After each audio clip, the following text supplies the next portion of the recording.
welcome to my channel. My name is Arit. As always, don't forget to like, comment and share this video.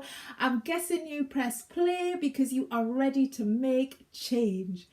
Possibly you are in one of the 92% who make New Year's goals and don't quite achieve them, but not one to be defeated. You're back and you're ready to go again, and I am here to cheer you on. I have 4 tips that'll teach you how to set goals and achieve them. Now, speaker Myles Munroe put it best when he said, when you announce to the world you are going to do something different, it is obliged to test you. The criticisms and challenges will come in fast and hard. If you are not prepared, it will knock you out cold. Now, this video is designed to prepare you. For the avoidance of doubt, I'm not going to spend my time talking about the goal setting process. By that I mean, we're not talking about the importance of writing goals down. We're not going to talk about the importance of setting SMART goals, because I suspect some of you have done that already and still not hit the mark.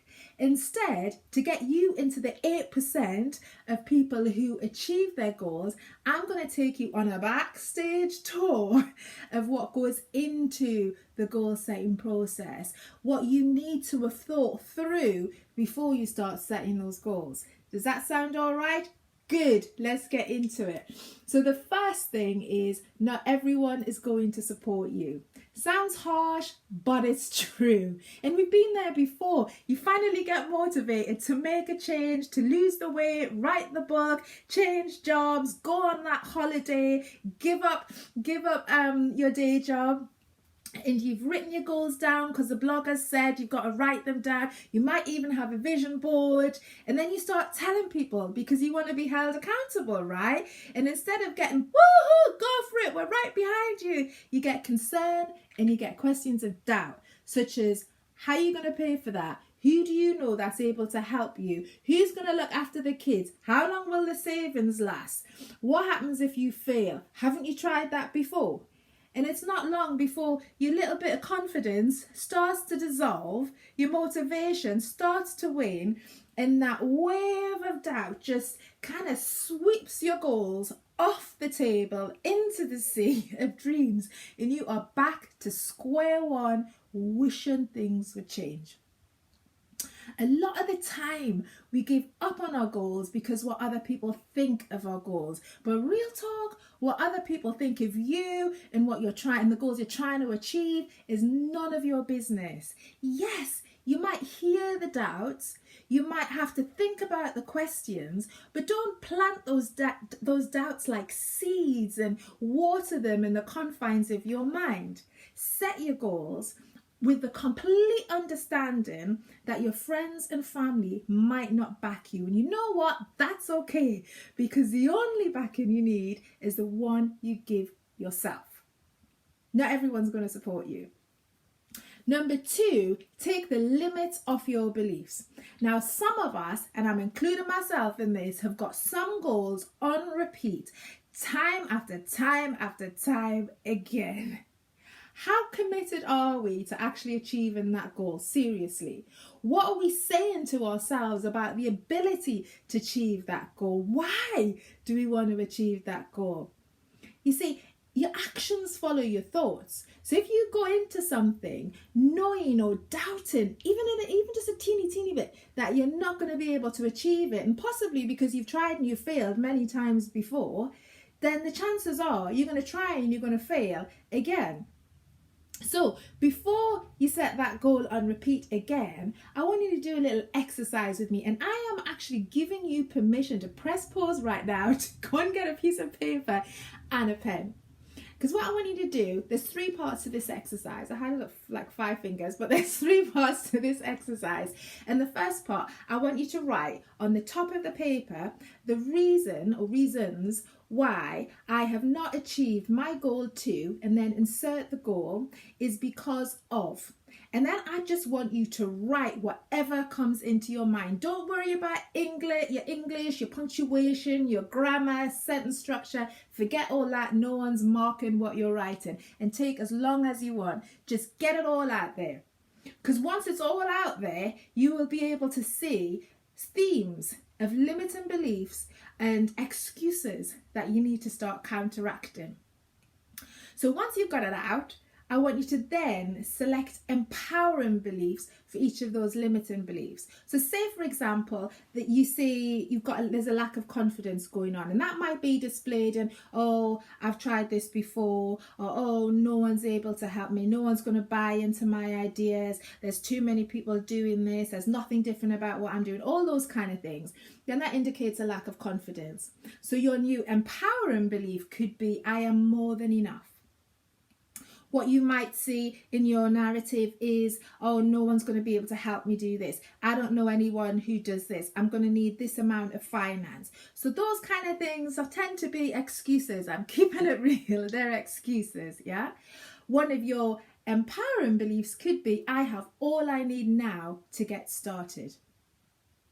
And I want you to do that for each of the limiting beliefs that you come across in your narrative, is to counteract it with something positive. And then I want you to consider, let's start with the I am more than enough, right? The final part of the exercise, I want you to begin to consider how being more than enough will make you feel. Like, how would you embracing and believing that you are more than enough, how would you feel? And think about how you feel. Write down how it makes you feel. Then I want you to think about, okay, so if I were to believe that I am more than enough, how would I act and do things differently? How would I behave? How would I walk? How would I talk if I truly believe that I was more than enough? Write it down and meditate on it and make yourself feel that you are more than enough, because you are more than enough. Okay, and do that for each of your empowering beliefs. Because the more you start to take the limits of your belief, man, you'll unclip your wings and start flying towards success. So take the limits of your beliefs. The third thing is to choose your cheerleaders wisely.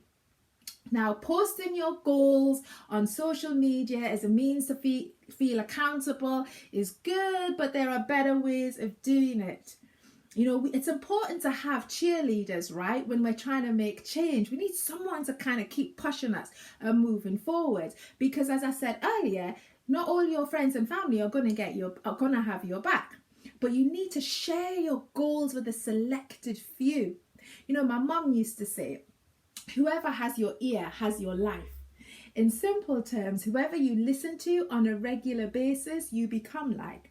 So when it comes to mentors who are an invaluable resource, you might not necessarily find them in your existing network. They could be experts whose mission in life is to motivate people like you and I. So some of my mentors, I've never met them. Actually, one I have. They've never met me. So Terry Savelle Foy, Joe Osteen, T.D. Jakes, Joyce Myers, they motivate me. So I listen to their YouTube videos, read their books on a regular basis, because they are like-minded people who are focused on success. And that's who you need in your cheerleader network. And it might well be that you find small groups and networking groups who are on the same page as you. So you're connected to that energy, but choose your cheerleaders wisely, okay? And number 4, be prepared to sacrifice. You see, when you say yes to one thing, you are also saying no to another. And that is so apparent when it comes to setting goals. Say, for example, your dream is to give up the day job and start your own business. I've done it before. It is super exciting. But have you asked yourself, what are you prepared to sacrifice to make that happen? Because in those early days, trust me when I tell you, you won't be living life when it's golden until the cash flow starts flowing in your direction. Are you prepared to give up time with friends and family so you can pursue your business? Your dreams of giving up the day job might actually not work because you can't afford it. So you might have to stay in that job and build your business on the side. And again, that comes with a lot of sacrifice. In fact, all goals have a sacrifice, require a sacrifice from us. But sometimes we're like so focused, and that's rightly so, on the goal and the things we have to do to achieve it, that we forget the things we have to give up.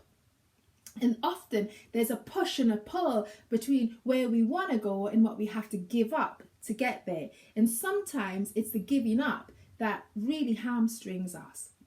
So to get ahead of the curve and to kind of increase your chances of succeeding with your goals is to start to think about the sacrifices and be real with yourself. Yeah, think about the sacrifices you're prepared to make to achieve that goal. Because once you've got that locked down, when you set that goal, you're more likely to achieve it. So from the top, not everyone's going to be cheering you on, and that's okay. You want to take the limits off your beliefs. Choose your cheerleaders wisely and be prepared to sacrifice. Well, I hope you found that useful. As always, click on the link below for details of vacancies at Diva, and don't forget to follow me on Twitter, on Instagram, on LinkedIn, so you can get some daily tips to help you pursue a career of purpose. And I look forward to seeing you again soon. Have a good day. Take care. Bye-bye.